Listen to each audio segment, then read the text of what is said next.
Le dictateur a beau être parti, les Tunisiens ne lâchent pas le morceau. Ils veulent débarrasser leur pays de tous les vestiges du régime Ben Ali.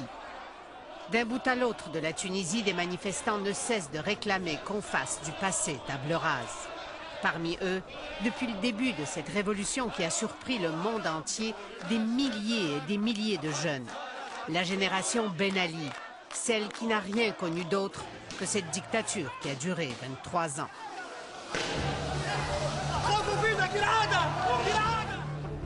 Ils ont été en première ligne dès les premières heures et ils ont payé cher leur bravoure.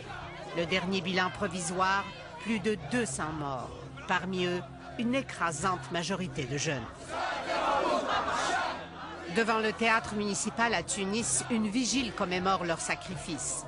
Et voici celui qui dorénavant les représente tous. Mohamed Bouazizi, 26 ans, vendeur de fruits et légumes du centre du pays. Son immolation par le feu le 17 décembre dernier fut comme un battement d'ailes de papillon qui a déclenché une tornade. Sa mère n'en finit plus de le pleurer, mais en même temps, elle est fière de son fils. Mohamed a réagi à l'humiliation, à l'injustice et au désespoir. La dignité, c'est très important pour nous.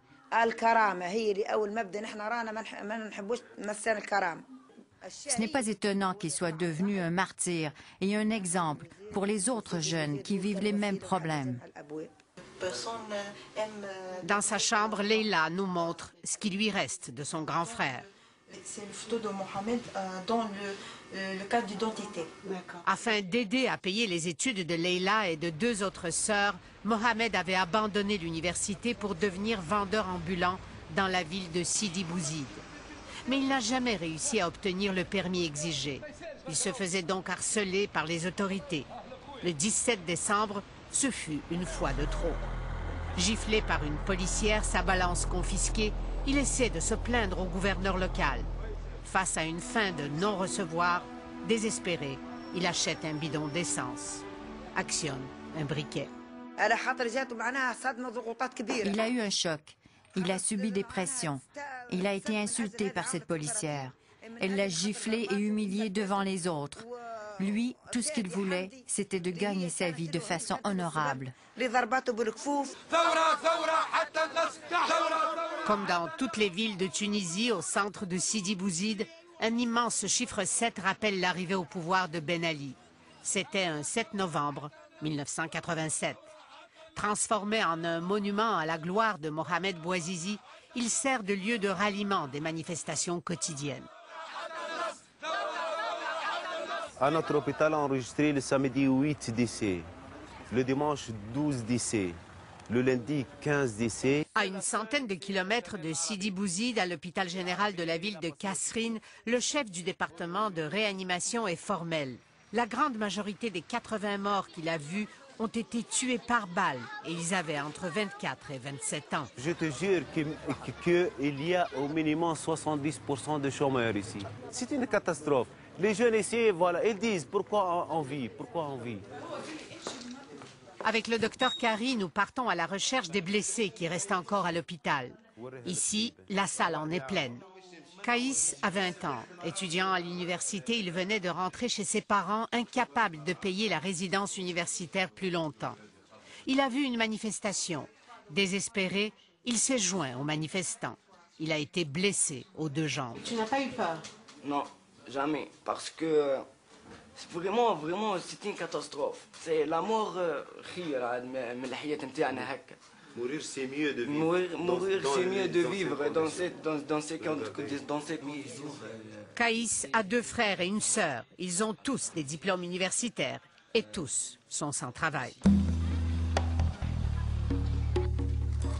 Chaker Bouazi, lui, n'a pas fait de l'université, mais lui aussi est sans travail. Il a essayé d'émigrer clandestinement en Italie puis en Libye. Il fut refoulé chaque fois. Comme des milliers d'autres à Kasserine, il a participé aux manifestations. Il en porte encore des traces, des brûlures causées par des gaz lacrymogènes. À 30 ans, Shaker habite encore chez ses parents. Je n'ai pas les moyens de fonder une famille. Et même si je les avais, je n'aurais pas d'enfants. Avoir des enfants aujourd'hui, c'est un crime. Mais le plus grand crime, selon Shaker, c'est celui qui a été commis contre ces dizaines de milliers de manifestants qui, comme lui, ont osé défier la dictature. Mon rêve maintenant, ce n'est pas d'avoir du travail ou de l'argent. C'est que les responsables, ceux qui ont lancé ces bombes lacrymogènes, ceux qui ont tué ces personnes, soient jugés et punis. Même si Ben Ali est parti, eux, ils sont toujours là. C'est vraiment un tourbillon qui s'est déclenché après l'immolation de Bouazizi.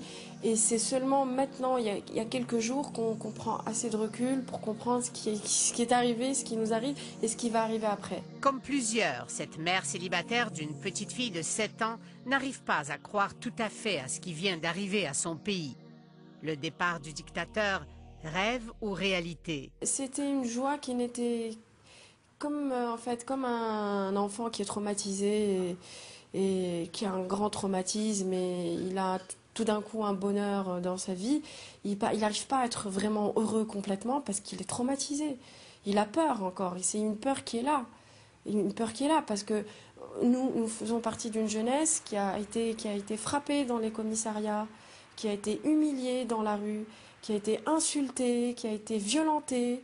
Cette fille de famille aisée, universitaire, qui habite un confortable 4 pièces en banlieue de Tunis, avoue être encore prise de vertige devant l'ampleur de la tâche qui attend les Tunisiens, sans rien enlever à l'ampleur de ce qui a été accompli. Quand on y pense, c'est un miracle, dans le sens où il y a eu une telle cohésion, et maintenant c'est un peuple tunisien. Maintenant on parle de peuple tunisien. Si nous autres, instruits, chercheurs, doctorants, universitaires, avocats, toutes ces corporations de métiers, on a des bons salaires, on vit bien, on est moderne. Si on ne s'était pas réunis pour appuyer cette révolte qui venait de l'intérieur, qui venait du noyau dur de notre pays et de notre peuple, si on ne s'était pas réunis autour d'eux et avec eux, cette révolution n'aurait pas abouti. Qu'est-ce qu'on va faire avec ces 7 maintenant On va le transformer en 14. On va faire peut-être 7 x 2, 14. Ce n'est pas d'hier que Bendirman ne manque pas une occasion pour se moquer du régime imposé aux Tunisiens depuis plus de 2 décennies.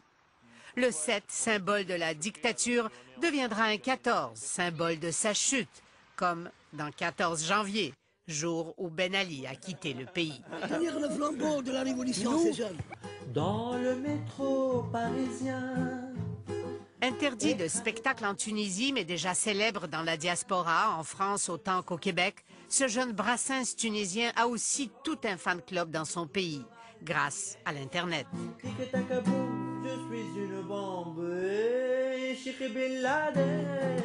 Défiant tous les tabous bien avant la chute du régime, Bendirman se moque autant des kamikazes que des victoires électorales de Ben Ali, avec un modeste 99% des voix.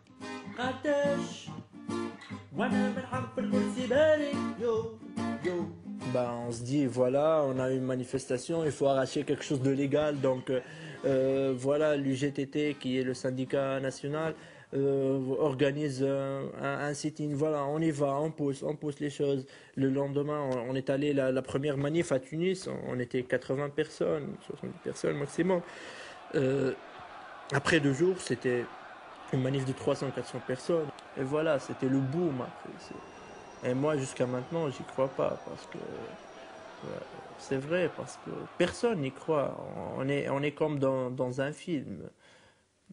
Comme si on est dans 24 chronos. Même si Bendirman ne manque pas de souligner le rôle qu'ont joué les générations précédentes de militants tunisiens, comme son père qui a passé 17 ans dans les prisons de Bourguiba et de Ben Ali, il est fier des jeunes de son pays. Même si le régime a essayé de faire tout pour nous rendre bêtes, il a tout fait pour nous rendre des jeunes consommateurs à l'américaine, mais... Et là, on a ébloui tout le monde. Ne prenez jamais les jeunes pour des dupes parce que Même si vous croyez que vous êtes en train de les abrutir avec vos programmes à la con, de l'FMI, de la Banque mondiale et tout, mais un jour ils se révolteront.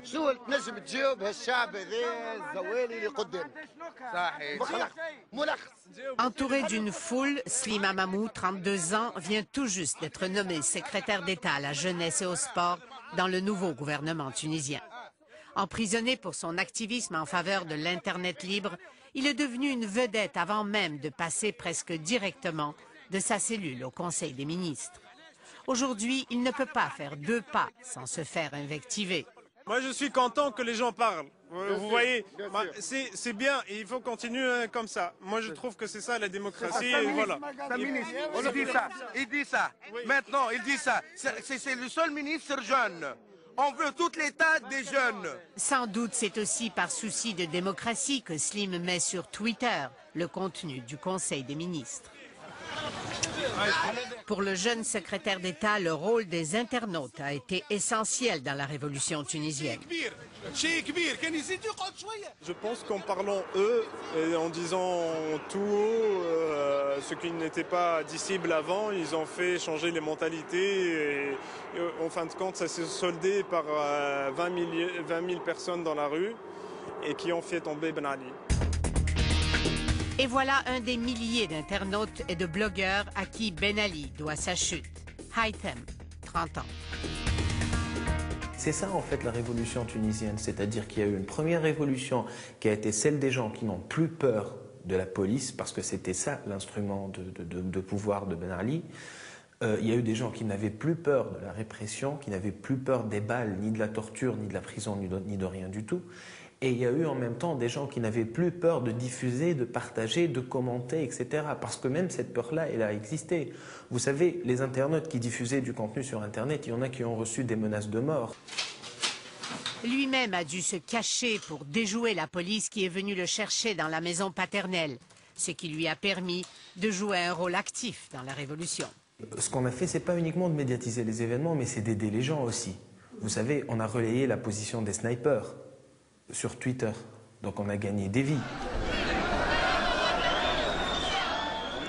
On relayait sur Twitter et sur Facebook les positions des milices, la description des voitures et des gens qui attaquaient. On a aidé énormément l'armée à les repérer et on a aidé les gens à se protéger.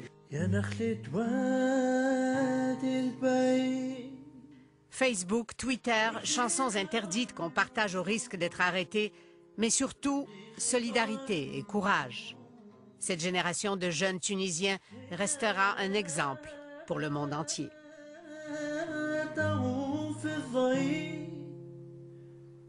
ونافل على